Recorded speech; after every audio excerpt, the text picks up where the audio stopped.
اعوذ باللہ من الشیطان الرجیم بسم اللہ الرحمن الرحیم۔ اس کی عظمت اس وقت تک ختم نہیں ہوگی جب تک اس کے دونوں طرف پہاڑ موجود ہیں۔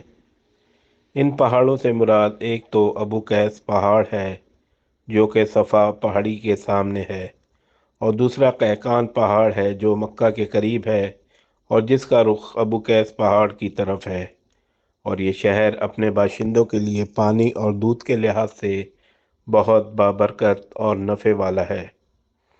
یہ پہلی تحریر تھی۔ دوسری مقام ابراہیم سے ملی، اس میں لکھا تھا مکہ اللہ تعالیٰ کا محترم اور معظم شہر ہے، اس کا رزق 3 راستوں سے اس میں آتا ہے۔ یہاں 3 راستوں سے مراد قریش کے 3 تجارتی راستے ہیں، ان راستوں سے قافلے آتے جاتے تھے۔ تیسری تحریر اس سے کچھ فاصلے سے ملی، اس میں لکھا تھا جو بھلائی بوئے گا لوگ اس پر رش کریں گے، یعنی اس جیسا بننے کی کوشش کریں گے، اور جو شخص رسوائی کرے گا وہ رسوائی اور ندامت پائے گا۔ تم برائیاں کر کے بھلائی کی اس آس لگاتے ہو، ہاں یہ ایسا ہی ہے جیسے کیکر یعنی کانٹے دار درخت میں کوئی انگور تلاش کرے۔ یہ تحریر کعبے کے اندر پتھر پر کھدی ہوئی ملی۔ کعبے کی تعمیر کے سلسلے میں قریش کو پتھروں کے علاوہ لکڑی کی بھی ضرورت تھی، چھت اور دیواروں میں لکڑی کی ضرورت تھی۔ لکڑی کا مسئلہ اس طرح حل ہوا کہ ایک جہاز عرب کے ساحل سے آ کر ٹکرا گیا۔ آج اس مقام کو جدہ کا ساحل کہا جاتا ہے، پہلے یہ مکہ کا ساحل کہلاتا تھا، اس لیے کہ مکہ کا قریب ترین ساحل یہی تھا۔ ساحل سے ٹکرا کر جہاز ٹوٹ گیا۔ وہ جہاز کسی رومی تاجر کا تھا۔ اس جہاز میں شاہ روم کے لیے سنگ مرمر، لکڑی اور لوہے کا سامان لے جایا جا رہا تھا۔ قریش کو اس جہاز کے بارے میں پتہ چلا تو یہ لوگ وہاں پہنچے اور ان لوگوں سے لکڑی خرید لی۔ اس طرح چھت کی تعمیر میں اس لکڑی کو استعمال کیا گیا۔ آخر خانہ کعبہ کی تعمیر کا کام حجر اسود تک پہنچ گیا۔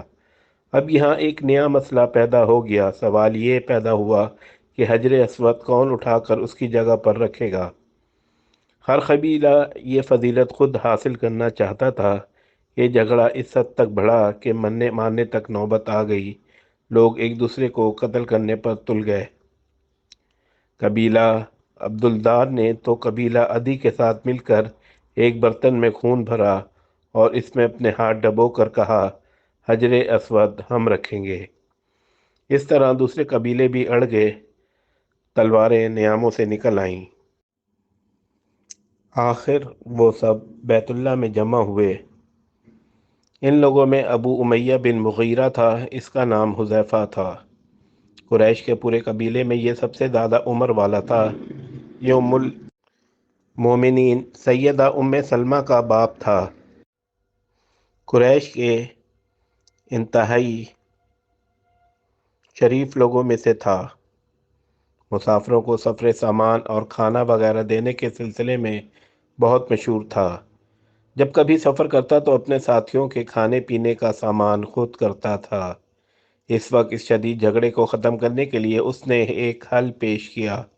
اس نے سب سے کہا اے قریش کے لوگوں، اپنا جھگڑا ختم کرنے کے لیے تم یوں کرو کہ حرم کے صفا نامی دروازے سے جو شخص سب سے پہلے داخل ہو اس سے فیصلہ کرا لو۔ وہ تمہارے درمیان جو فیصلہ کرے وہ سب اس کو مان لیں۔ یہ تجویز سب نے مان لی۔ آج اس دروازے کو باب السلام کہا جاتا ہے۔ یہ دروازہ رکن یمانی اور رکن اسود کے درمیانی حصے کے سامنے ہے۔ اللہ کی قدرت کے اس دروازے سے سب سے پہلے حضور نبی پاک صلی اللہ علیہ وآلہ وسلم تشریف لائے۔ قریش نے جیسے ہی آپ صلی اللہ علیہ وآلہ وسلم کو دیکھا پکار اٹھے، یہ تو امین ہے، یہ تو محمد ہے، ہم ان پر راضی ہیں۔ اور ان کے ایسا کہنے کی وجہ یہ تھی کہ قریش اپنے آپس کے جھگڑوں کے فیصلے آپ ہی سے کرایا کرتے تھے۔ آپ کسی کی بیجا حمایت نہیں کرتے تھے، نہ بلا وجہ کسی کی مخالفت کرتے تھے۔ پھر ان لوگوں نے اپنے جھگڑے کی تفصیل آپ کو سنائی۔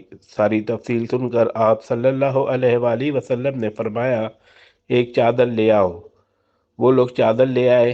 آپ صلی اللہ علیہ وآلہ وسلم نے اس چادر کو بچھایا اور اپنے دست مبارک سے حجر اسود کو اٹھا کر اس چادر پر رکھ دیا۔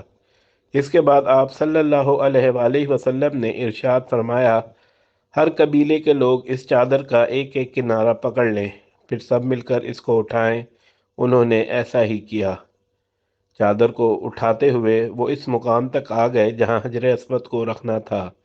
اس کے بعد نبی اکرم صلی اللہ علیہ وآلہ وسلم نے حجر اسود کو اٹھا کر اس کی جگہ رکھنا چاہا، لیکن عین اس وقت ایک نجدی شخص آگے بڑھا اور تیز آواز میں بولا، بڑے تعجب کی بات ہے کہ آپ لوگوں نے ایک کم عمر نوجوان کو اپنا رہنما بنا لیا ہے، اس کی عزت افزائی میں لگ گئے ہو۔ یاد رکھو یہ شخص سب یہ شخص سب کو گروہوں میں تقسیم کر دے گا، تم لوگوں کو پارا پارا کر دے گا۔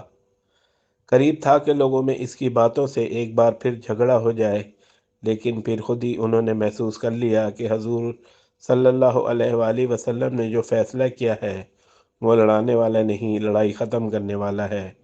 چنانچہ حجر اسود کو نبی کریم صلی اللہ علیہ وآلہ وسلم نے اپنے مبارک ہاتھوں سے اس کی جگہ پر رکھ دیا۔ مورخوں نے لکھا، یہ نجدی شخص دراصل ابلیس تھا جو اس موقع پر انسانی شکل میں آیا تھا۔ جب کعبے کی تعمیر مکمل ہو گئی تو قریش نے اپنے بتوں کو پھر سے اس میں سجا دیا۔ کعبے کی یہ تعمیر جو قریش نے کی، چوتھی بار تعمیر کی تھی۔ سب سے پہلے کعبوں کو فرشتوں نے بنایا تھا۔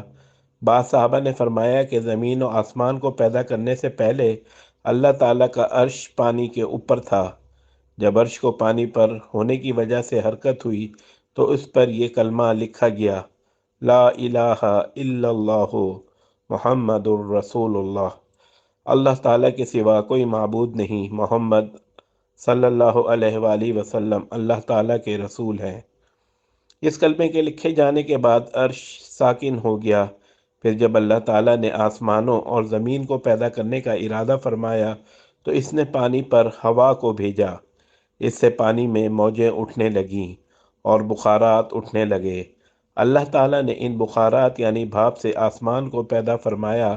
پھر اللہ تعالیٰ نے کعبے کی جگہ سے پانی کو ہٹا دیا، جگہ خشک ہو گئی۔ چنانچہ یہی بیت اللہ کی جگہ ساری زمین کی اصل ہے اور اس کا مرکز ہے۔ یہی خشکی بڑھتے بڑھتے 7 بر اعظم بن گئی۔ جب زمین ظاہر ہو گئی تو اس پر پہاڑ قائم کیے گئے۔ زمین پر سب سے پہلا پہاڑ ابو قیس ہے۔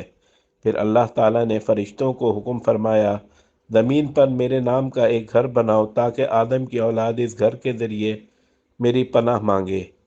انسان اس گھر کا طواف کریں جس طرح تم نے میرے عرش کے گرد طواف کیا ہے، تاکہ میں ان سے راضی ہو جاؤں۔ فرشتوں نے حکم کی تعمیل کی۔ پھر آدم علیہ السلام نے خانہ کعبہ کی تعمیر شروع کی۔ اس کے بعد حضرت ابراہیم علیہ السلام نے خانہ کعبہ کی تعمیر کی۔